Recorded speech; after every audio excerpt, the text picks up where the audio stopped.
កាត់ផ្លូវរដូវបញ្ចុំចាប់ដូនតាយំទុំដើមសង្ការបញ្ចុំឆ្នាំនឹងប្រលឹងមានស្នេហ៍ទៅវត្តណាដែរបងសុំទៅផងមិនមួយវត្តមនីមិនពីរវត្តថ្មីដល់មិនទី3ស្រីទៅជ្រោយដងមិន4វត្តសុំ5ព្រែកបងកង6នួនល្អទៅព្រែកក្របៅបន្ទី7ទីណាកលយានដូនតាចែកឋានតារកកូនចៅ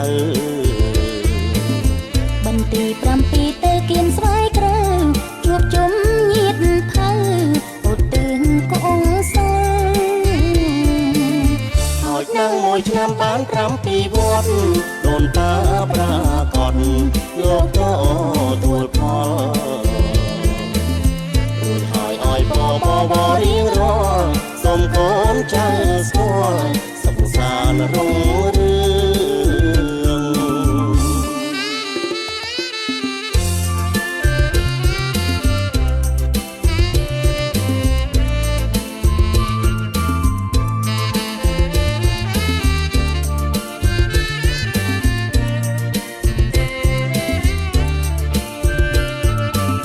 ទឹកហូរកាត់ផ្លូវរដូវបញ្ចុំចាប់ដូនតាយំទុំដើមសង្ការបញ្ចុំឆ្នាំនឹងប្រលឹងមានស្នេហ៍ទៅវត្តណាដែរបងសុំទៅផងមិនមួយវត្តមនីមិនពីរវត្តថ្មី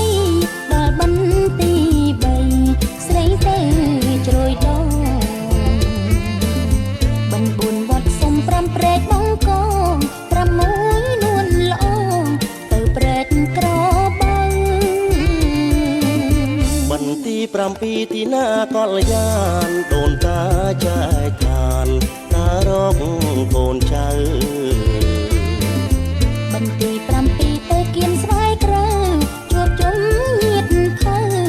ឧទ្ទិសកូនសិលហើយនឹងមួយឆ្នាំបាន7វត្តដូនតាប្រាកដលោកក៏ទួលផល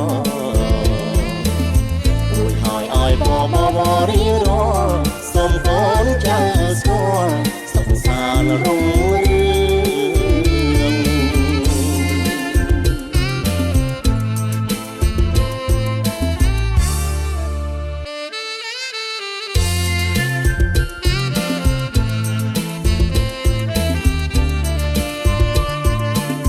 ទឹកហូរកាត់ផ្លូវរដូវបញ្ចុំចាប់ដូនតាយំទុំដើមសង្ការបញ្ចុំឆ្នាំនឹងប្រលឹងមានស្នេហ៍ទៅវត្តណាដែរបងសុំទៅផងមិនមួយវត្តមនីមិនពីរវត្តថ្មីដល់បន្ទី3ស្រីទៅជ្រោយដង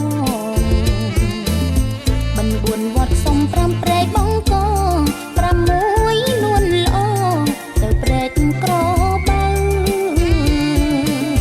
បន្ទី7ទីណាកលយានដូនតាចែកឋានតារកកូនចៅបន្ទី7ទៅគៀនស្វាយក្រៅ